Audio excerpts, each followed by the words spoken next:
4 দিন ইউনিভার্সিটি যেতে পারিনি, 2 দিন কলেজ যেতে পারিনি, বাড়ি ফিরে এসে বলছি মৌলবীরা কিচ্ছু বোঝে না, আমরা সব শিখে ফেলেছি।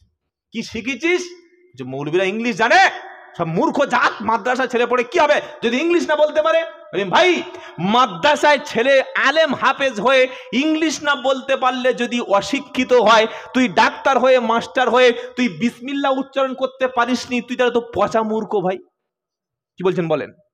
যার যেটা ডিপার্টমেন্ট, আমি তো বলে দিয়েছি একটু আগে, ডাক্তারের কাজ মেডিসিন লাইন, ডাক্তারের কাজ মেডিকেলের ডিপার্টমেন্ট, উনি কখনো জিওগ্রাফি নিয়ে ভাববেন না। ইঞ্জিনিয়ারের কাজ ইঞ্জিনিয়ার প্ল্যান করা, তিনি কখনো মেডিকেলের বিষয় না গলাবেন না। সায়েন্সের কাজ সায়েন্স করবে, ম্যাথমেটিক্সের কাজ ম্যাথমেটিক্স করবে, জিওগ্রাফির কাজ জিওগ্রাফি করবে। কেউ যদি বলে আমাদের ইমাম সাহেব ইংলিশ বলতে পারেন, উনি খুব একটা শিক্ষিত নয়, মানে পচা মূর্খ আপনি বাস করছেন। ইমাম ইংলিশ লাইনে পড়েনি, তাই তিনি ইংলিশ জানেন না। কিন্তু আপনি যে মুসলমান দাবি করে ইংলিশ পড়তে পারেন, কিন্তু বিসমিল্লাহ বলতে দিলে আপনার পেচ্ছাপ দুপোটা বার হয়ে কাপড় নাপাক হয়ে যাবে, এটা কতটুকু লজ্জার একটু ভেবে দেখবেন। যার যেটা ডিপার্টমেন্ট, আপনি জেনারেল শিক্ষিত, হাইলি এডুকেটেড, আপনি জেনারেল পড়া নিয়ে থাকুন। যিনি আরবি নিয়ে পড়েছেন তাকে আরবি নিয়ে থাকতে দিন। তবে আলহামদুলিল্লাহ, দারুল উলুম দেওবন্দ সহ সারা পৃথিবীর যত মাদ্রাসা, প্রত্যেকটা মাদ্রাসা এখন ইংলিশ এবং কম্পিউটার কোর্স চালু করেছে। আলহামদুলিল্লাহ বলেন, বলেন আলহামদুলিল্লাহ। এটা 100 বছর আগে ওলামাদের ভাবার দরকার ছিল।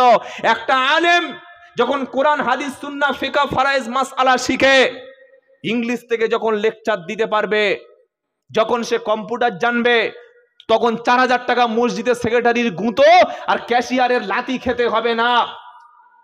মধ্যপ্রাচ্যের যে কোনো দেশে গিয়ে শুধু ট্রান্সলেট করে দিলে আরবি থেকে ইংলিশ মাসে 2 থেকে 3 লক্ষ টাকা আপনার বেতন হবে। আপনি ভাবছেন কি? আরে বলছে পড়াশোনা শিখে ছেলেরা কাজ পায় না। আরে শেখার মতো শেখো, তোমাকে সরকার খুঁজে নেবে, মাস্টার খুঁজে নেবে, ইঞ্জিনিয়ার খুঁজে নেবে। ক্লাস 10-এ পড়ে ভালো করে মাধ্যমিক উচ্চারণ করতে পারছে না, ক্লাস 10-এ পড়ে ভালো করে নামতা জানে না, ক্লাস মাধ্যমিক পরীক্ষা দিচ্ছে একটা ইংলিশ অ্যাপ্লিকেশন লেটার লিখতে পারছে না, উচ্চ মাধ্যমিক পাশ করে বলছে আমি কলেজে যাবো। কোথায় যাবো? কলেজে যাবে। First year, second year, third year পড়েছে, এবার এমএ পড়বো, এমএ, তারপরে বিএড, বিএড করার পরে ডিএলএড। বলছে আর পড়বি মনি? বলছে এখন বাকি আছে একটা পড়া। বলছে কি পড়া? বলছে এবার ইডিয়েট হবো। কিরকম ইডিয়েট হবো?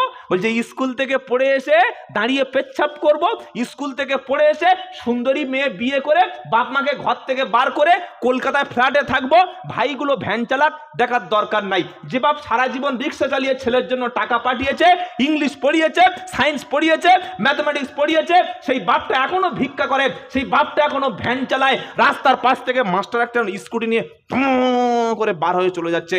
বাপের সঙ্গে দেখা হলো, বাপকে বললো না যে বাপ তুমি 60 বছর বয়স হয়ে গেছে, তুমি রিটায়ারমেন্ট নেওয়ার বয়স হয়ে গেছে, ছোটবেলা থেকে তুমি ভ্যান চালিয়েছো, আমাকে মাস্টার করিয়েছো, আমাকে শিক্ষিত করিয়েছো, আমাকে চাকরিটা তুমি দিয়েছো। বাপ গো, আমি কলকাতায় ফ্ল্যাট নিয়েছি, আমি নিউ টাউনে ফ্ল্যাট নিয়েছি। আব্বা আজ থেকে তোমাকে ভ্যান চালাতে হবে না, আজ থেকে রিক্সা চালাতে হবে না, ছোট ভাই তারা দোকান চালায়। আব্বা চলো তুমি আমার সঙ্গে আরেকটা ফ্ল্যাটের আরেকটা রুমে থাকবে, চলো মা তুমি আরেকটা রুমে থাকবে, চলো। যদি শিক্ষিত সমাজ doctor master engineer barrister highly educated এই বিএড ডিএলএড যদি বলতে পারতো এই রকম শিক্ষিত দাম আছে, তুমি লেখাপড়া শিখে চাকরি পেয়ে শহরের উচ্চ শিক্ষায় শিক্ষিত গিয়ে হোটেল নিয়ে থাকো, সেখানে ফ্ল্যাট নিয়ে থাকো, দেশে তোমার বাপ ভ্যান চালায় কেন? এই বাপ ফ্ল্যাটে গেলে, এই বাপ তোমার স্কুলে গেলে, এই বাপ তোমার কর্মক্ষেত্রে গেলে তোমার লজ্জা এসে যাবে, তোমার সম্মান কমে যাবে। তুমি বিএড করনি, ডিএলএড করনি, তুমি ইডিয়েট করেছো তুমি। কত মনে থাকবে ইনশাআল্লাহ। আর একজন ছেলে আলেম হোক, ইমাম হোক, হাফেজ হোক, কখনো ওলামারা বাপ মাকে কষ্ট দেয় না। জোরে বলুন সুবহানাল্লাহ। মাসের শেষে 3000 4000 যেটা পায় আগে বাপের কাছে পাঠিয়ে দেয়, আগে মায়ের কাছে পাঠিয়ে দেয়। এই হচ্ছে ইন্নামা ইয়াখশাল্লাহ মিন ইবাদিহিল উলামা। আলেমরা, ওলামারা, জ্ঞানী সম্প্রদায়, ওলামা সম্প্রদায় আল্লাহকে সবচাইতে বেশি ভয় পায়।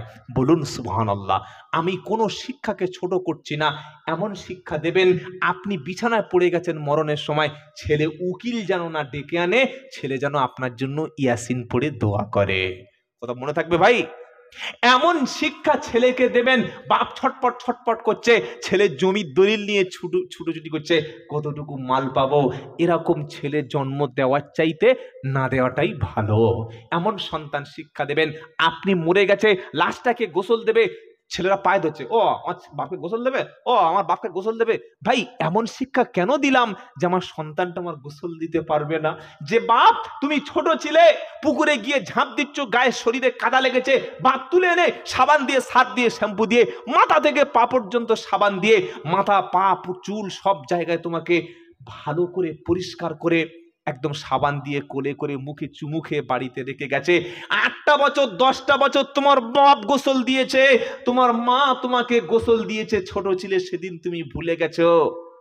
যে বাপ মা তোমাকে 8 বছর 7 বছর 5 বছর পর্যন্ত গোসল দিল, গা ধোয়ালো, পরিষ্কার করলো, সেই বাপটার মরণের পরে তোমার হাতটা তোমার বাপের পায়ে পানি দিয়ে ধোয়াতে পারলে না, তোমার বাপের মুখটা পানি দিয়ে মুছিয়ে দিতে পারলে না, তুমি কাপড়ের বাইরে গিয়ে বিড়ি টানছো, বলে গোসল লেগেছে, বলে হ্যাঁ গোসল লেগেছে, বলে জানাজা তৈরি হ। তুমি ইডিয়েট, তুমি বিএড নয়, ডিএলএড নয়, তুমি ইডিয়েট। এটা তুমি ভেবে রেখে দিও। তোমার বাপের জানাজার নামাজ হবে, ইমাম সাহেব বলছে লাইন ঠিক করে নাও, সবাই যখন লাইন ঠিক করে নিয়েছে, আল্লাহু আকবার বলে ইমাম দাঁড়িয়ে দোয়া পড়তে শুরু করেছে, তুমি বিএড করেছো, ডিএলএড করেছো, ইডিয়েটও করেছো বলে তোমার মুখে কোনো শব্দ ছিল না, তুমি তোমার বাপের জানাজাটা গিয়ে চুপচাপ দাঁড়িয়ে গেছো, নীরবতা পালন করেছো। যা হয়েছে পাস্ট ইজ পাস্ট, আর ঠকতে যাবেন না। ফিউচারে, ভবিষ্যতে সন্তানদের এতটুকু শিক্ষা দিন, সন্তান যেন গোসল দিতে পারে, মরণের আগে যেন সম্পদটা সন্তান ভাগ না করে, বোনদের মধ্যে ভাইদের মধ্যে সম্পদ ভাগ করে নেয়, ছেলে যেন জানাজার নামাজ পড়ায়, ছেলে যেন বাপের কবরের কাছে গিয়ে দোয়া করে, ছেলে যেন বাপের জন্য সদকা করে, ছেলে যেন বাপের জন্য কাঁদে। আর বৃদ্ধ অবস্থায় বিছানায় পড়ে থাকলে বাপ যেন আপনার কাছে, সন্তানদের কাছে বোঝা না হয়। বড় ছেলেটা কোলে করে তুলে নিয়ে বলবে, আব্বা গো তোমাকে ডাক্তারখানায় নিয়ে যাবো, চলো। ছোটবেলায় আমার পায়ে কাঁটা ফুটেছে, বাড়িতে বার হয়নি, হসপিটালে গেছো, হসপিটাল থেকে কলকাতায় পাঠিয়ে দিয়েছে, কাঁটা না ফুটলে বের হলে বাপ চিন্তা করেছে। ছেলের জ্বর এসে গেছে, ওষুধ খাচ্ছে, জ্বর কমছে না, মা কাঁদছে, আল্লাহ আমার ছেলে কি মারা যাবে। মায়ের কাঁদছে আর বলছে, আল্লাহ সন্তানের লাশ আমি কিভাবে বহন করব। মা পাগলিনীর মতো হয়ে গেছে, বাপ এ ডাক্তার ও ডাক্তার ছুটে হসপিটালে নিয়ে গেছে, সুস্থ না হওয়া পর্যন্ত বাপ পয়সা ঢেলে ব্যয় করেছে।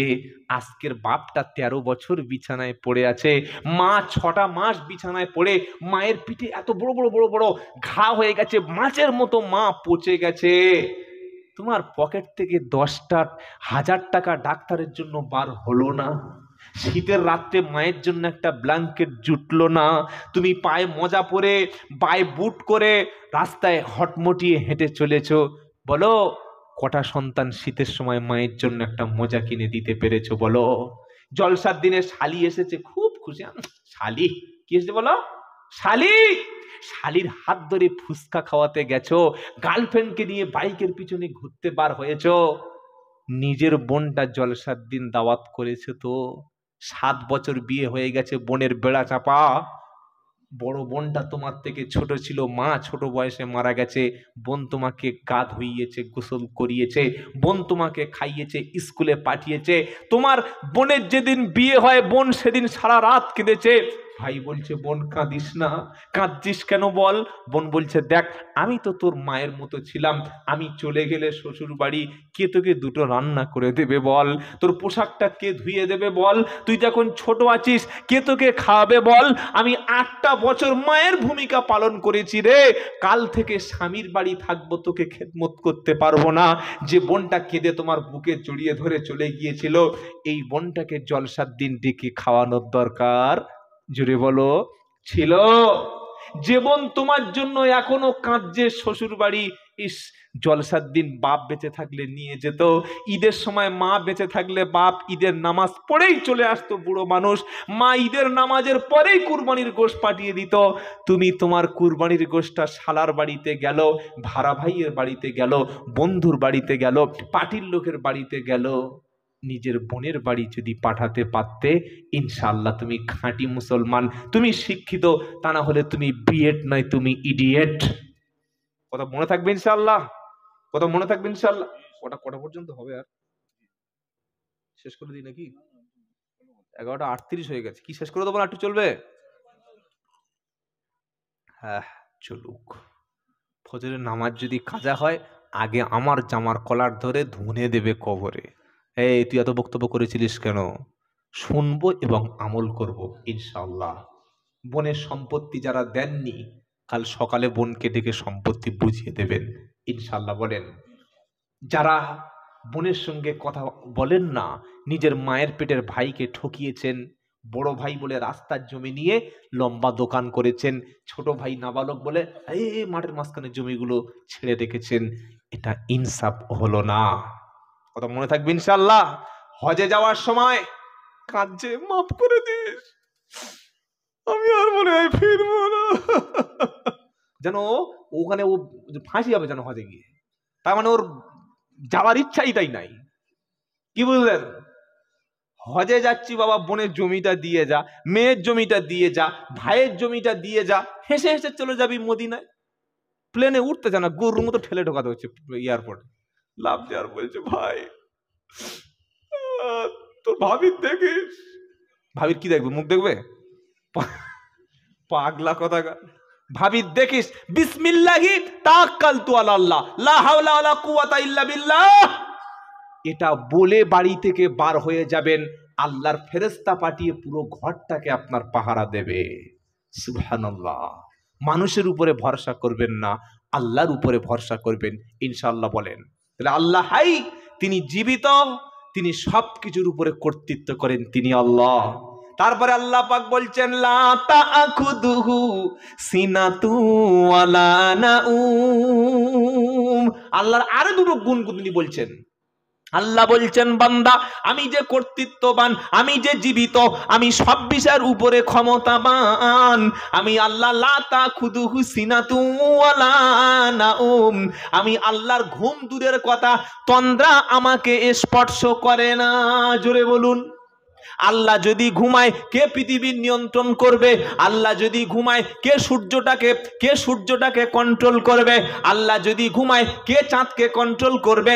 আল্লাহ রাত 12টা থেকে 3টা পর্যন্ত যদি ঘুমিয়ে পড়ে, একটা মানুষের রাত্রেবেলা উঠে তাহাজ্জুদে কাঁদছে, কে তার দোয়াটা শুনবে? সুবহানাল্লাহ। একটা মানুষ রাত 2টোর সময় বিপদে পড়ে সেজদায় গিয়ে কেঁদে বলছে, আল্লাহ আল্লাহ আল্লাহ, তুমি আমাকে সহযোগিতা করো, তুমি আমাকে রোগ মুক্তি করো, আমি বিপদে পড়েছি, তুমি সাড়া দাও। আল্লাহ যদি বলছেন আমি ঘুমিয়ে থাকি, কে তোমার ডাকে সাড়া দেবে বলো? রাত 12টার সময় জঙ্গলের মধ্যে একটা মানুষ বিপদে পড়েছে, একটা মানুষ রোড অ্যাক্সিডেন্ট, দুর্ঘটনায় ঘটে গেছে।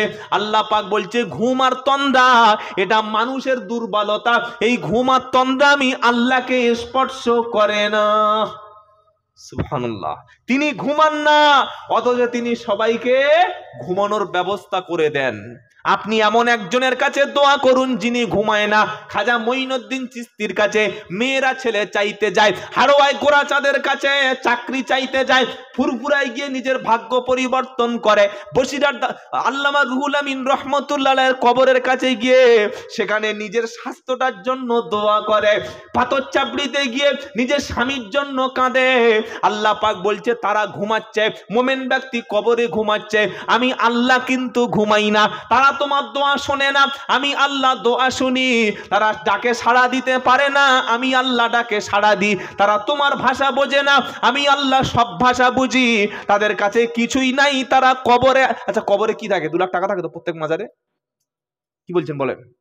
2 লাখ টাকা থাকে কবরের ভিতরে? অন্তত এরকম গোটা 30 ছোট ছোট বাচ্চা থাকে, ওলিটা এরকম টুক করে বার করে দিতে পারে, তাই তো নাকি? থাকে? থাকে না। কবরে কিছুই থাকে না, তাই নাম হলো কবর। আহা, তুমি কবরে চাইতে গেছো, আল্লাহ মসজিদের ঘর সব সময় ওপেন আছে। রাতে যাও, দিনে যাও, সকালে যাও, দুপুরে যাও, আসরে যাও, মাগরিবে যাও, সেজদা দাও, ওয়াসজুদু ওয়াক্তারিব, সেজদা দাও, আল্লাহর নিকটবর্তী হয়ে যাও। ইয়াকা নাবুদু ওয়া ইয়াকা নাস্তাঈন, আল্লাহ শুধু তোমারই ইবাদত করি, তোমারই কাছে সাহায্য চাই। আল্লাহ তুমি ছেলে দাও, আল্লাহ তুমি মেয়ে দাও, ভালো একটা স্বামী দাও, ভালো একটা স্ত্রী দাও, পরীক্ষায় পাশ করিয়ে দাও, বিপদে পড়েছি সহযোগিতা করো, ওয়াইদা সালাকা ইবাদি আন্নি ফাইন্নি করিব উজিবু দাওয়াতাদ দাঈ ইদা দাআনি ফালইস্তাজিবুলি ওয়ালিউমিনু বি লাআল্লাহুম ইয়ারশুদুন। দ্বিতীয় পারা ৮ পৃষ্ঠা ৪ নম্বর লাইনের ১৮৬ নম্বর আয়াত, সূরার নাম সূরা বাকারা। আল্লাহ পাক বলছেন, নবী আমার বান্দা যখন আপনার কাছে আমার সম্পর্কে জিজ্ঞাসা করে যে আল্লাহকে যে ডাকবো, আল্লাহ কত দূরে, আমার ডাকটা ঠিক জায়গায় পৌঁছাবে কিনা, আল্লাহ পাক বলছে হাবিব গো বিশ্ববাসীর কাছে বলো আন্নি ফাইন্নি করিব, আমি আল্লাহ বান্দার সবচাইতে কাছে নিকটবর্তী। উজিবু দাওয়াতাদ দাঈ ইযা দাআন, যখন আমাকে আহ্বানকারী আহ্বান করে তার ডাকে আমি সাড়া দিই। সুবহানাল্লাহ সুবহানাল্লাহ। আপনি কেন কবরে গেছেন, কেন মাজারে যাচ্ছেন, কেন চাদর দিচ্ছেন, কেন মান্নত করছেন? তিনি কি শুনতে পাচ্ছেন? তিনি কি সাড়া দেন? আল্লাহ বলছে সাড়া দিতে পারে না। কি করে সাড়া দেবে? তার তো কোনো ক্ষমতাই, জোরে বলেন ক্ষমতাই। ওয়ামান আদাল্লু মিম্মান ইয়াদউ মিন দুনিল্লাহি মাল্লা ইয়াস্তাজিবু লাহু ইলা ইয়াউমিল কিয়ামাতি ওয়া হুম আন দুআইহিম গাফিলুন ওয়া ইদা হুশিরান নাসু কানু লাহুম আযাব। ২৬ পারা প্রথম পৃষ্ঠা মিডল পয়েন্টের নিচে ৪ নম্বর আয়াত, সূরার নাম আহকাফ। কোরআন শোনাচ্ছে ওয়ামান আদাল্লু, তার চাইতে গোমরা, তার চাইতে বড় পথভ্রষ্ট পৃথিবীতে অন্য কেউ হতে পারে না। ওমান আদাল্লু মিম্মান ইয়াদউ মিন দুনিল্লাহ, আল্লাহ ছাড়া এমন কারোর কাছে চাও, আল্লাহ ছাড়া তোমরা যদি কেউ অন্য কোন ব্যক্তির কাছে চায়, আল্লাহ ছাড়া কারোর কাছে হাত তুলে ফরিয়াদ চায়, আল্লাহ ছাড়া কারোর কবরের কাছে সাহায্য চায়, তার চাইতে গোমরা, তার চাইতে পথভ্রষ্ট পৃথিবীতে কেউ হতে পারে না যে আল্লাহ ছাড়া কবরওয়ালার কাছে সাহায্য চায়। আল্লাহ পাক শোনাচ্ছে ওমান আদাল্লু মিম্মান ইয়াদউ মিন দুনিল্লাহ মাল্লা ইয়াস্তাজিবু। দেখবেন বেদাতি ভণ্ড যারা, রাগ করবেন না, তাদের জলসায় আমার বাবা কি করেছে, দাদু কি করেছে, নানা কি করেছে বলতে বলতে সকাল, জীবন নেই তারা কোরআনের আয়াত শোনাবে না। আমি 2019 সালে শিলিগুড়িতে গেছি, বাগডোগরা এয়ারপোর্ট থেকে আরো 50 কিলোমিটার, এয়ারপোর্ট থেকে নেমেছি, বার হয়েছে দেখি আমার গলায় ফুলের মালা দিচ্ছে, ভাব খারাপ আজকের। গিয়েছি, গিয়ে দেখি সব সুন্নি ভিজে ভিজে, সুন্নি বোঝেন, সুন্নি বোঝেন না, ওই ওরা শবে বরাতের সময় হালুয়া রুটি, কি বুঝলেন? আর এই 12 রবিউল আউয়াল ঈদে মিলাদুন নবী জশ্নে জুলুস যত জিলাপি আছে সব খায়, আর রাস্তায় মিছিল করে, আর ফজরের নামাজই পড়ে না। বলে ইয়া রাসূলুল্লাহ আপনার লেগে মনটা যেন মনে হচ্ছে যেন অন্তরে এত আগুন লেগেছে, আপনার জন্য মদিনায় চলে যাই, মুখে পানিই নেয় না। কি রাসূলের আশেক চিন্তা করো। তো এই ভিজে সুন্নিরা আমাকে কিভাবে নিয়ে গেছে দাওয়াত করে আল্লাহই জানে, সব বক্তব্য মনে হচ্ছে কোনোদিন শুনিনি, 2-4টে উপর থেকে ভাষা ভাষা দেখে নিয়ে গেছে। গিয়ে দেখি সর্বনাশ, স্টেজ এরকম উঁচু চেয়ার, সামনে মেয়েরা মুখের দিকে হা করে তাকিয়ে আছে। আচ্ছা বলুন, এই যে আপনারা বসেছেন, যদি বাম সাইডটা মহিলারা বসতো, ডান সাইডটা পুরুষ, বক্তা যত বড় পীর সাহেব হোক, মেয়েদের দিকে একবার দৃষ্টি পড়লে মনে খারাপ চিন্তা আসবে না? আসবে না? আসবে। এটা তো ইসলাম নয়। তো সামনে বসিয়ে দিয়েছে, আমি কি করেছি, চেয়ারটা ঘুরিয়ে এরকম করে চালাচ্ছি, বুঝলেন, এরকম করে। তারপরে ঘন্টাখানেক হলো, কোরআন হাদিস থেকে আল্লাহ যতটুকু বলালেন বললাম। যখন দেখছে মালটা তো কড লাইনে যাচ্ছে, আসল লাইন ছেড়ে কানে কানে এসে বলছে হুজুর বড় পীরের জীবনী বলো। কিসের জীবনী? যদি বলো, নবীর জীবনী ওদের পছন্দ না, আল্লাহর কালাম ওদের পছন্দ না, নবীর জীবনী পছন্দ না, আল্লাহর যে পবিত্র কালাম সেটা যদি শুনতে না পছন্দ করে, কত বড় শয়তানের মুরিদ একবার হয়েছে বুঝেন, কত বড় শয়তান হয়ে গেছে। বলছে এসব আমাদের এখানে চলবে না, কোরআন এখানে, যদি বলো চলবে না। কোরআন শুনতে চায় না কারা ভাই? যারা আবু জাহেলের ভাড়া ভাই, আর তা না হলে আবু লাহেবের খালাতো ভাই। এরা ছাড়া তো আবু বকর উমরের দলের লোক কোরআন শুনবে, উসমান আলী রিদওয়ানুল্লাহ তাআলা আজমাইন তাদের দলের লোক কোরআন শুনবে। আমি ভাবলাম এরা যা জিনিস, যদি এখন আমি বক্তব্যটা না চেঞ্জ করি, কালকের ফ্লাইটের টিকিটটা আমার হাতে দেয়নি, যদি এখন ফ্লাইটটাই ক্যান্সেল করে দেয়, মহা বিপদে পড়ে যাবো, আর ওখান থেকে আসতে আসতে প্রায় 48 ঘন্টা 24 ঘন্টা সময় লেগে যাবে। আমি ঘুরিয়ে পাই ধরেছি। আমি আব্দুল কাদের জিলানীর জীবনী বলা শুরু করেছি। আব্দুল কাদের জিলানী ছোটবেলায় কিভাবে হাফেজ হয়েছিলেন, কিভাবে কোরআন পড়তেন, তার বাপ কিভাবে, সেই ঘুরিয়ে ফিরে কোরআনে চলে এসেছি। কি বুঝলেন? একটা বক্তার অভ্যাস ছিল শুধু খালি ওই কারবালার ঘটনা বল। কিসের ঘটনা? ওইটাই মুখস্থ রেখেছে। কিছু কিছু বক্তা আছে দেখবেন, কোন জায়গায় গেলে এই ক্যামেরা বন্ধ কর, ক্যামেরা বন্ধ কর। কেন?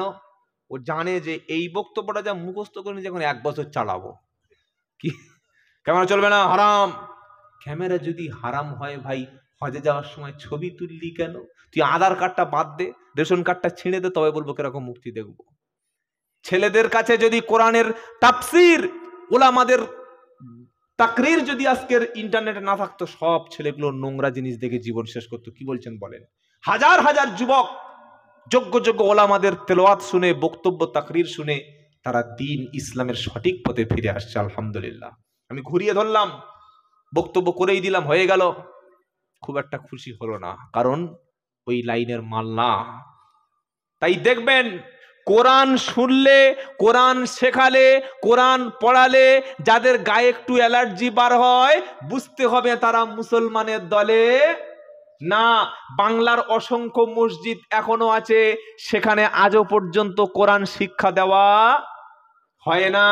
দাওয়াত ও তাবলীগের সাথীরা, আমি বলবো না যে তাবলীগ জামাতের মধ্যে সব ফেরেশতা যায়, খারাপ মানুষ থাকতে পারে না, পারে না? পারে। আমি বলবো না যা কিছু করছে সব ঠিক, ভুল দুটো একটা হতেই পারে। কিন্তু পৃথিবীতে একটাই দল আছে, লক্ষ লক্ষ যুবক দিন শিখেছে, সুন্নাহ শিখেছে, ইসলামকে চিনেছে, আল্লাহকে চিনেছে, রসুলকে চিনেছে, কোরআনকে চিনেছে, সুন্নত তরিকায় খাওয়াটাই শিখেছে শুধুমাত্র দাওয়াত ও তাবলীগের মেহনতের মাধ্যমে।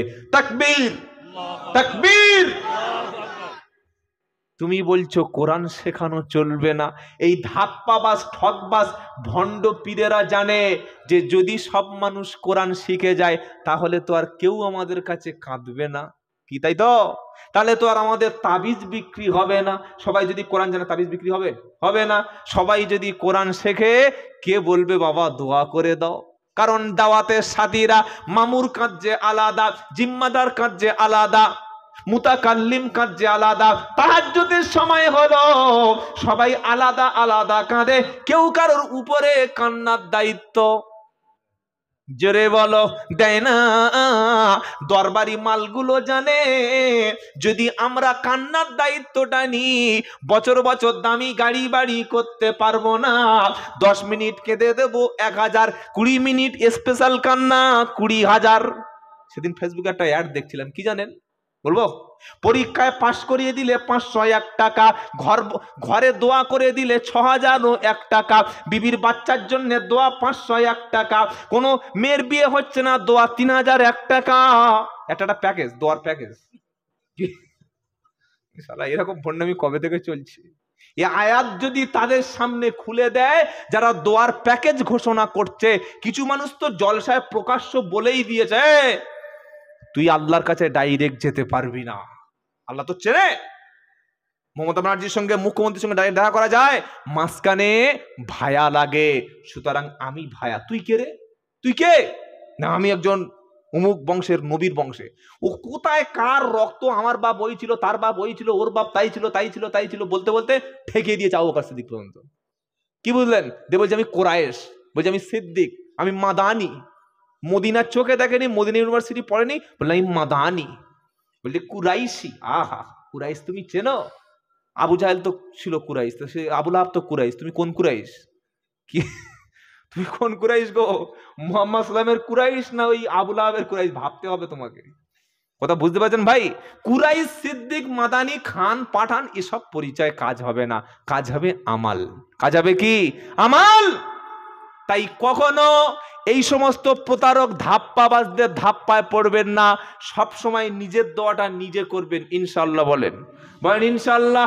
নবীকে প্রশ্ন করছে, নবী আমি যদি আল্লাহকে ডাকি তিনি কত দূর সাড়া দেবে কিনা বলো? এবার কোরআন বলছে ওয়ানাহনু আকরাবু, আহা, ওয়ানাহনু আকরাবু ইলাইহি মিন হাবলিল ওয়ারিদ। মজিদ 26 পারা 18 পৃষ্ঠা 3 নম্বর লাইনে সূরার নাম সূরা কাফ। আল্লাহ পাক শোনাচ্ছে, হাবিব কোরআনের আয়াতটা সবার ঘরে ঘরে পৌঁছে দাও, কোনো ব্যক্তি যেন আয়াতটা না জানা থাকে, সবাই যেন জানে আল্লাহ বান্দার ঘাড়ের শিরার চাইতে নিকটে থাকে। এটা যখন বান্দা কোরআন থেকে পড়বে বুঝবে, আর কখনো বাবার কাছে দোয়ার জন্য বলবে না। তাই তারা বলছে ভাই কোরআন শেখানো যাবে না, কোরআন শেখাবে না, সব শিখবে কিন্তু কোরআন শেখাবে না। কেন? খায়রুকুম মান তাআল্লামাল কুরআনা ওয়া আল্লামা, তোমাদের মধ্যে সবচাইতে উত্তম হচ্ছে তারা নিজে কোরআন শিখে যারা অপরকে কোরআন শিক্ষা দেয় যারা।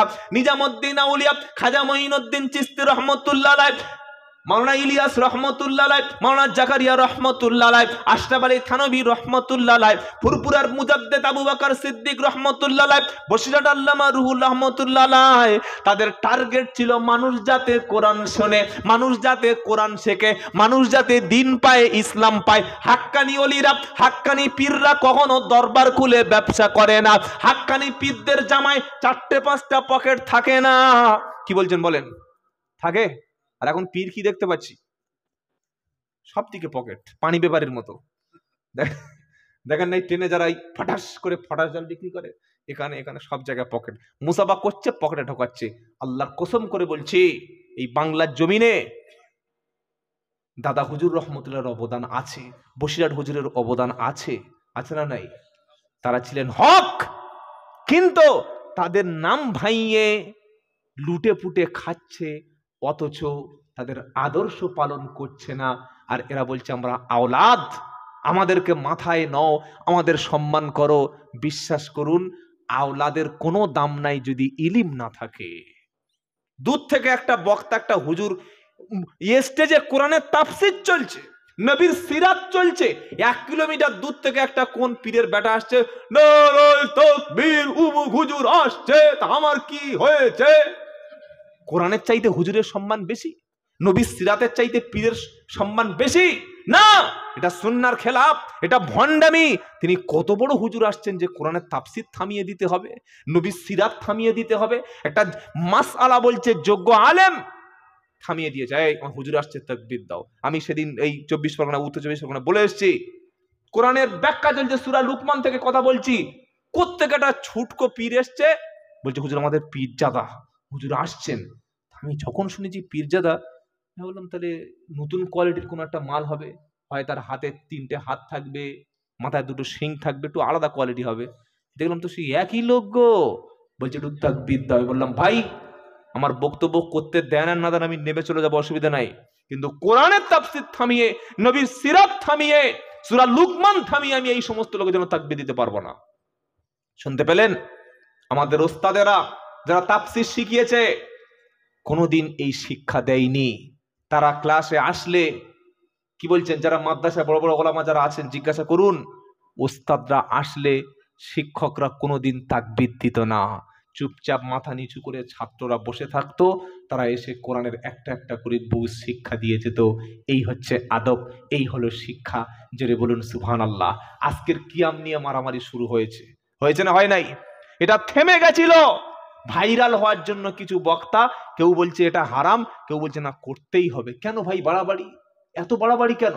এটা ফরজ, ওয়াজিব, সুন্নাত, মুস্তাহাব কিচ্ছু নয়, কোন একটা ব্যক্তির পার্সোনাল আমল। পার্সোনাল আমল কোনোদিন শরিয়াতের দলিল হয়? তো তোর যদি ভালো লাগে তুই সারা রাত দাঁড়িয়ে দাঁড়িয়ে কিয়াম কর না ভাই, কে তোর বসতে বলেছে? সারা রাত দাঁড়া, সারা রাত কর, 5 মিনিট করছিস কেন? আবার যার ভালো লাগবে না, দরকার নেই, শরিয়াতের দলিল নাই, করবো না। কিন্তু জলসার মাধ্যমে বক্তা একে অপরের কাদা ছোড়াছুড়ি করছে না, করে না? যে সময় মুসলিম নিধন চলছে ফিলিস্তিনে, 24 ঘন্টার মধ্যে 1500-2000 মায়েদের লাশ বার হচ্ছে, শিশুদের লাশ বার হচ্ছে, হসপিটালগুলো ধ্বংস, খাদ্য বন্ধ, পানি বন্ধ, চিকিৎসা বন্ধ। এই রকম সময় আমরা একটা শরিয়াত নয়, একটা কোনো ব্যক্তির পার্সোনাল আমাল, সেটা নিয়ে তুমি শরিয়াত বলে চালিয়ে দিয়ে, যে করছে সে বলছে আমি ঠিক করছি, দলিল আছে, যে করছে না সেও বলছে আমারও দলিল আছে। এইগুলো কেন? এগুলো বলতেই দেবেন না জলসায়। এমন বক্তাকে ইনভাইট করবেন যিনি ঐক্যের কথা বলে, কোরআন সুন্নাহর কথা বলে, শিরক বিদআতের কথা বলে, মাজারের ভণ্ডামির বিরুদ্ধে কথা বলে, মাজারের যে সমস্ত গাঁজা খায়, আপনি চলুন অধিকাংশ মাজারগুলিতে বসে বসে গাঁজা খাচ্ছে। আমার সঙ্গে ঘটিয়ারি শরীফ আমার বাড়ির পাশে চলুন, কাল সকালে দেখাবো যত ব্যক্তি মাজারে বসে আছে সব গোপ লাল, কেউ নামাজ পড়ে না। কত বছর যে গোসল করেনি, গোসল করলে সেই মধ্যে হার্ট অ্যাটাক করে মারা যাবে, এত নাপাক, এত শরীরে দুর্গন্ধ। নামাজ পড়ে না বলে পীর, নামাজ পড়ে না বলছে আমাদের কলবে কলবে জিকির হয়। কিরকম? ফজরের সময় কি হলো বললে দিল সাফ হচ্ছে। ওই সাহাবারা এরকম দিল সাফ করেছে নাকি? হ্যাঁ, আবু বকর সিদ্দিক ওরকম চিৎকার মেরে হল হল করেছে?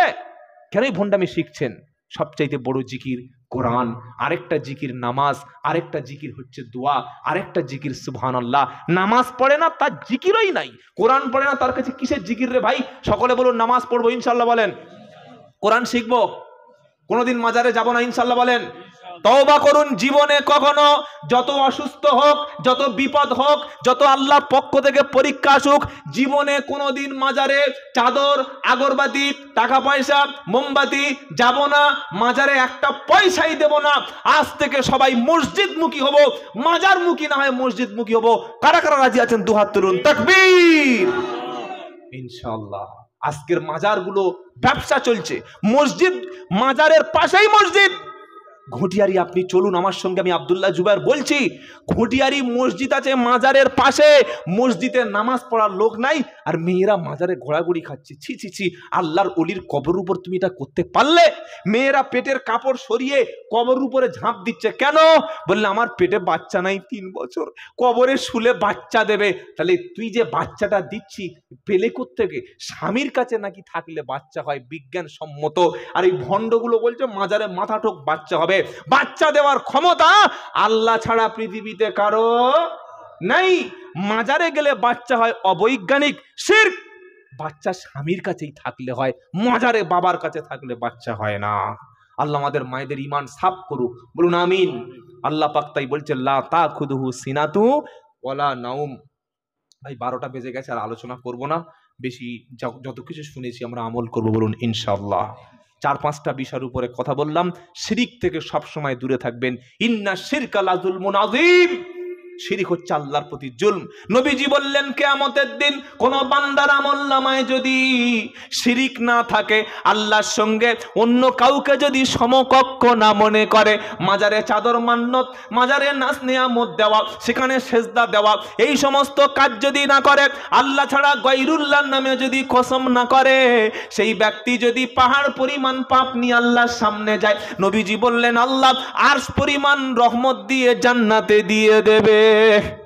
সুবহানাল্লাহ। কোন বান্দা নামাজ পড়েছে আবার কবরে সিজদা করেছে, নামাজ পড়েছে আবার মুরগি নিয়ে মাজারে গেছে, নামাজ পড়েছে ছাগল নিয়ে মান্যত হাজত করেছে পীরের নামে, নামাজ পড়েছে আবার আল্লাহ ছাড়া অন্য কারোর কাছে সিজদা দিয়েছে, নামাজ পড়েছে আবার অন্য কাউকে ভালো মন্দর মালিক মনে করেছে, আল্লাহ পাকের নবী বলছেন তার সমস্ত আমলগুলো আল্লাহ নষ্ট করে দেবে।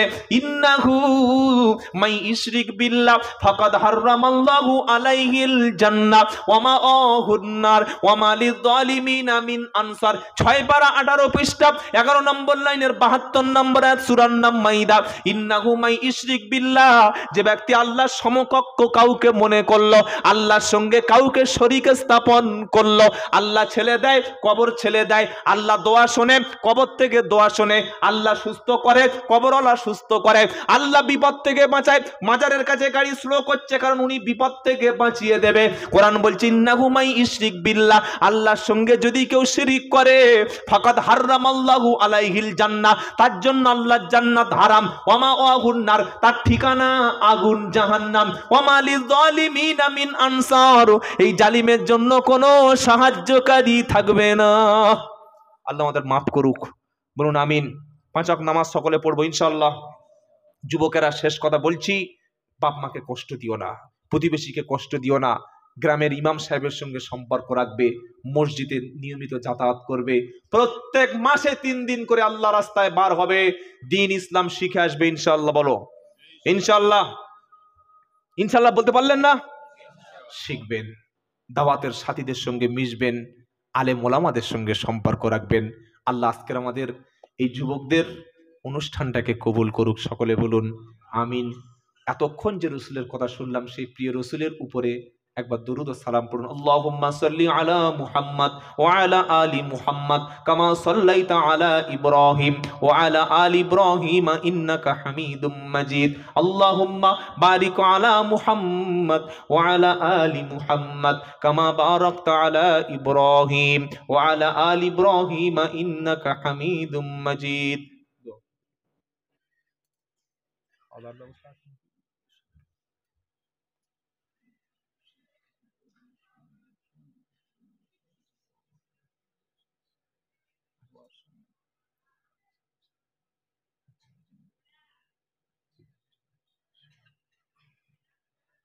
আলহামদুলিল্লাহ। ভাই এতক্ষণ যে কথা বললাম, যারা ব্যথা পেয়েছেন ক্ষমা করে দেবেন ইনশাআল্লাহ বলেন। অনেক জায়গায় বক্তব্য করে চলে গেলে লোক গালাগালি করে, গালাগালি নবীর বিরুদ্ধে অনেক করতেন, ওরা আমাদের বিরুদ্ধে অনেকে গালাগালি করে। আমি তো সামান্য 2 পয়সার লোক, যেটা হক সেটা মেনে নেবো ইনশাআল্লাহ। কমিটির ভাইরা আপনারা কোথায় গেলেন? খাবারটা যেটা তাবারক আছে রেডি করুন, এখন দোয়া হবে। দোয়ার সঙ্গে সঙ্গেই আপনাদের জন্য যে খাবারের ব্যবস্থা করেছে সেটা দিয়ে দেবে। আমরা প্রত্যেকে ফজরের নামাজ আদায় করব ইনশাআল্লাহ বলেন। ভাই খাবারটা তৈরি করুন। একটা দুটো কথা তার আগে বলি, যারা মায়েরা এসছেন, মায়েদের খেদমতে শেষ যে কথাগুলো বলবো, স্বামীর সঙ্গে কখনো খারাপ আচরণ করবেন না। নবী বললেন, কেউ যদি সংসারে বরকত চাও, রুজিতে বরকত চাও, নেক হায়াত কামনা করো, সে যেন আত্মীয় স্বজন পাড়া প্রতিবেশীর সঙ্গে ভালো ব্যবহারটা করে। প্রত্যেকটা মেয়ে চায়, মহিলা চায়, স্ত্রী চায় স্বামী বেশি দিন বাঁচুক, চায় না? চায় না? চায়। স্বামী ধনী হোক, এটা মায়েরাও চায়। স্বামী ধনী হোক, বেশি দিন বাঁচুক, এটা চায়। কিন্তু স্বামী তার ভাইদের বোনদের আত্মীয় স্বজনকে দিক, এটা আর মেয়েরা চায় না। অথচ এইটার মধ্যে তার সংসারের বরকত, তার নেক হায়াত, তার সমস্ত দুর্ঘটনার হাত থেকে বাঁচা আল্লাহ ব্যবস্থা করেছে। সুবহানাল্লাহ। নবী বললেন, 4টি কাজ যদি কোনো মহিলা করে, ইজা সাল্লাত খামসাহা ওয়া সামাত শারাহা। প্রথম কাজটা কি? মেয়েদের জান্নাতে যাওয়া পুরুষের চাইতে অনেক সহজ। নাম্বার 1, 5 ওয়াক্ত ফরজ নামাজ। যত কাজ থাক, মা যারা এসেছেন, আজান হয়ে গেলে সঙ্গে সঙ্গে যদি খুব ব্যস্ততা থাকেন, অন্তত ফরজ নামাজটুকুই আদায় করে নেবেন। নাম্বার 2, আল্লাহ নবী বললেন, মেয়েদের জান্নাতে যাওয়ার জন্য রমজানের রোজা। শরীর পবিত্র থাকলে, শরীর যদি ওই সময় নাপাক থাকে, পরবর্তীকালে রোজাগুলো আদায় করে দিতে হবে। নাম্বার 3, আল্লাহ নবী ইসলাম বললেন, স্বামীর খেদমত তোমরা করো। খেদমত বলতে স্বামীর অবর্তমানে তার ঘরের সমস্ত আসবাবপত্র, সন্তানের দায় দায়িত্ব, নিজের সতীত্ব সম্ভ্রমকে হেফাজত করো। ওই নারী তো জান্নাতি, যে নারী কোনো পরপুরুষের মুখের দিকে তাকায়নি, আর পরপুরুষকে নিজের মুখ স্বামী ছাড়া কাউকে দেখতে দেয়নি। স্বামী বাড়িতে নাই, আপনি ঘরের মধ্যেই থাকুন। যতক্ষণ সময় থাকবেন সুবহানাল্লাহ জিকির, কোরআন তেলাওয়াত, কোন তাসবিহ পড়ুন, নিজের সন্তানদের শিক্ষার ব্যবস্থাটা করুন। স্বামী বাড়িতে নাই, পাড়ায় বার হয়েছে, মেয়েদের সঙ্গে গল্প করছে, এরকম ঘুরঘুরে কোম্পানির মহিলা থাকলে আপনার বাড়িতে বসতে দেবেন না। ঘুরঘুরে কোম্পানির মহিলা বোঝেন? স্বামী বাড়ি চলে গেছে, 2-4টে ঘুরঘুরে মেয়ে আছে, বাড়িতে এসে সংসার নষ্ট করে। এসে বলছে, তোর স্বামী এত টাকা ইনকাম করে, আপনাদের কানে কানে বলছি, তোর স্বামী এত টাকা ইনকাম করে, সব তো নিজের জন্য করছে, তোর কিছু দিয়েছে? কই না তো।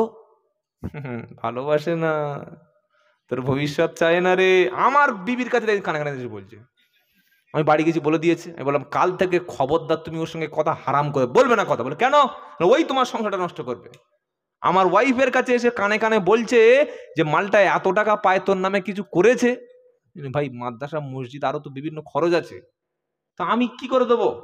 বলছে এরকম কথা বলছে। তারপর কি বলবে জানেন? দেখ, তোর একটা ভবিষ্যৎ আছে, 2টো ছোট ছোট বাচ্চা আছে, তো কিছু যদি না করে দেয় তো চলবে কি করে? সবসময় তো স্বামী ইনকাম করতে পারবে নাকি? এই কথা যে কানে কানে বলে দিল, করোনার চাইতে, ক্যান্সারের চাইতে বড় তীর কানে মেরে দিল। এই রকম মেয়েদেরকে বাড়িতে ঢুকতে দেবেন না ইনশাল্লাহ বলেন। বলেন ইনশাআল্লাহ। যতক্ষণ সময় পাবেন মায়েরা বসে বসে কোরআন তেলাওয়াত, 2টো হাদিস শিখবেন। প্রত্যেক বাড়িতে মুনতাকাব হাদিস রাখবেন। কই ভাইরা আপনারা রেডি আছেন? কমিটি ছেলেরা, এই কমিটি ছেলেগুলো কোথায়? সব বুকে ব্যাচ মেরে যারা ঘুরছিল সন্ধ্যা থেকে, কই নিয়ে চলে আসেন খাবারগুলো। এখানে দেবেন নাকি কিভাবে, কি সিস্টেমে দেবেন? প্যাকেট? প্যাকেট তো আর মান্না সালার মতো আকাশ থেকে ফেলবেন না, নিয়ে চলে আসুন। প্যাকেট নিয়ে চলে আসতে হবে তো? ভাবছে চলছে, আর একটু চলুক না, একদম নয়, নিয়ে চলে আসো। আমি দোয়া শুরু করবো, ওই জন্য তো অপেক্ষা করছি। আপনারা রেডি থাকবেন, একদম সঙ্গে সঙ্গেই ইনশাআল্লাহ খাবার দেওয়া হবে। আলহামদুলিল্লাহ। 3 নম্বর কাজ স্বামীর খেদমত। স্বামী যদি বলে যে আদেশ দেয়, সে আদেশটা অক্ষরে অক্ষরে পালন করা লাগবে ভাই। স্বামী ছাড়া কোনো পরপুরুষের জন্য সাজগোজ করা মেয়েদের জন্য হারাম। পায়ে নুপুর পরে, তারপরে এই ভ্রু প্লাগ এখন ইদানিং করে অনেক ভাবিরা করছে, আল্লাহ লানত যারা ভ্রু প্লাগ করে, মুখের উপর থেকে পশমগুলো একটা একটা করে তুলে দিচ্ছে বিউটি পার্লারে। বিউটি পার্লারের সামনে একটা ভিক্ষুক ভিক্ষা করছে 10 বছর। বড় আফসোস করে বৃদ্ধা মহিলা বলছে যে ভাই 10টা বছর বিউটি পার্লারের সামনে ভিক্ষা করলাম, যে একবার ঢুকলো সে বাড়ি হলো না। কি বুঝলেন? মানে যে ঢুকেছে পুরো তার রূপ চেঞ্জে বার হয়ে গেছে, পুরো রূপটা পাল্টে দিয়েছে। কি অবস্থা বুঝতে পারছেন? বিউটি পার্লারে যাচ্ছে, ভ্রু প্লাগ করছে। আল্লাহর নবী এই মহিলার উপরে লানত করেছে। ওই মহিলার উপরে লানত যে স্বামী ছাড়া পরপুরুষের জন্য সাজগোজ করে। এরকম মহিলা আছে না নাই? মায়েরা যারা শুনছেন বা এসেছেন, এমন পোশাক পরুন, এমন সুন্দর ড্রেস পরুন, নিজেকে সাজান, স্বামী যেন আপনার মুখের দিকে তাকালেই অন্তরটা স্বামীর জড়িয়ে যায়। এই স্বামী আর কোনো নারীর দিকে আকৃষ্ট হওয়ার কথা নয়। কিন্তু আমাদের মেয়েরা উল্টো কাজটা করে। বাড়িতে থাকবে কবেকার পুরাতন কাপড়, পুরাতন শাড়ি, দাঁতের ঠিক নাই, মুখের ঠিক নাই। আর বিয়ে বাড়ি যাবে, মরা বাড়ি যাবে, স্পেশাল স্পেশাল শাড়ি পরবে। ঘরে এমন পোশাক পরছে, স্বামী মনে করছে রানু মণ্ডলের ছোট বোন বিয়ে করে এনেছে। কি বুঝলেন? আল্লাহ হেফাজত করুক, বলুন আমিন। এটা কাজ নয়। এমন পোশাক পরবেন স্বামী যেন খুশি হয়। স্বামীকে খুশি রেখে কোনো মহিলা যদি মারা যায়, আল্লাহ জান্নাতের দরওয়াজা খুলে দেবে। সুবহানাল্লাহ। নেকা পরেজগার হন। 4 নম্বর কাজ ফরজ পর্দা। কোনো মেয়ে ছেলে যেন পুকুরে গোসল না করে। ভাইরা, আপনার স্ত্রী, আপনার মেয়ে, আপনার বোনের জন্য একটা ভালো গোসলখানার ব্যবস্থা করবেন। অন্তত প্লাস্টিক, কালো প্লাস্টিক 10 ফুট করে উঁচু ঘিরে দেবেন, নিজে গোসলের পানিটা সেখানে এনে দেবেন। মহিলারা বেশিরভাগ ক্ষেত্রে গোসলের ক্ষেত্রে অসতর্ক হয়ে যায়। যায় না? যায় না? নামাজ পড়ে, তাহাজ্জুদ পড়ে, বোরকা ছাড়া বার হয় না, কিন্তু গোসল করছে খোলামেলা। পুরুষের চোখে জেনা হচ্ছে, নারীর শরীরও উন্মুক্ত হচ্ছে, হারাম। আর বিয়ে বাড়ি আর মরা বাড়ি, এই দুটো বাড়ি মেয়েদেরকে কখনো ভুল করে পাঠাবেন না। যত ফরজ পর্দার লঙ্ঘন এই 2 জায়গায় হয়। কি বলছেন আপনারা? আর এই 2 জায়গায় মেয়েদের কোনো কাজ নাই। বিয়ে বাড়ি কি বিয়ে পড়াবে নাকি? কাজ নাই। আর মরা বাড়ি গিয়ে জানাজাও পড়াতে পারবে না, জানাজা পড়ার সেই ইসলামী বিধানও দেয়নি। তাহলে তুই কি করছো বাবা? গিয়ে শুধু কান্না আর ওই গল্প। জানাজার আগে কান্না, জানাজা হয়ে গেল, এইবার 2টো আলু আর 2টো ডাল পেটে পড়েছে, এবার গল্প। আল্লাহ হেফাজত করে, বলুন আমিন। 4টি কাজ: নামাজ, রোজা, স্বামীর খেদমত, ফরজ পর্দা। পর্দার নিয়মটা বলেই আমরা দোয়া করি। প্রত্যেকটা সাবালিকা মহিলা শুধুমাত্র ভালো করে আমার দিকে ফলো করুন, 2 হাতের কবজি আর পায়ের পাতা ছাড়া শরীরের কোনো অংশ খোলা রাখতে পারবে না। অনেক লোক বলছে মৌলবি বললে হবে, তুই মুখটা খুলে রাখতো, এরকম একটা বোরকা পরে এরকম মুখটা খুলে রাখবি। তো মুখটা যদি খোলা রাখলি ভাই, তাহলে শরীরটা আর বাকি আছে? মুখ হচ্ছে দেহের আয়না। মানুষ মানুষকে ভালোবাসে, প্রেম করে কি মুখ দেখে না ঠ্যাং দেখে? কি দেখে? মুখ। মুখ দেখে বলছে দেখেছিস কি দারুণ মাল পেরিয়ে গেল রে। মুখ যদি এই হয় তাহলে ভিতরটা কেমন? সেজন্য নবী বলছেন চোখের দৃষ্টিটা হেফাজত করো, অর্ধেকটা পাপ থেকে বেঁচে যাবে। প্রত্যেকটা মাকে, বোনকে, স্ত্রীকে মুখ ঢাকা পোশাক পরিয়ে বাইরে বার করবেন, বলুন ইনশাআল্লাহ। ইনশাআল্লাহ বলেন। মেয়েকে ছোটবেলা থেকেই পর্দা শেখাবেন ইনশাআল্লাহ। এমন টাইট, এখন টাইট বোরকা বার হয়ে গেছে, এটা শরিয়াতে জায়েজ না। ঢিলে ঢালা বোরকা, এমন একটা পোশাক পরাবেন যেন মুসলমান বলে চেনা যায়। ভাই আপনারা শুরু করুন, দোয়া করে দেবো। শুরু করেন, ভিতরে বিসমিল্লাহ বলা দিয়ে শুরু করেন। শুরু করেন। হ্যাঁ, আমরা একটা দুটো কথা শুনি আর শুরু করি। দোয়ার সময় আবার সেটা বেয়াদবিমূলক হয়ে যাবে না? এদিকে রব্বানা জালামনা আর এদিকে হাতে খাবার পড়ছে। দিয়ে দিন ভাই, দিয়ে দিন। তাহলে মেয়েদের বিষয়ে কথা বলে নিলাম, শুনতে পেলেন? শুনতে পেলেন না পেলেন না? ভাই দোয়া শুরু হবে। প্রত্যেকে আজ থেকে তওবা করে নি। তওবা শব্দের অর্থ হচ্ছে রিটার্ন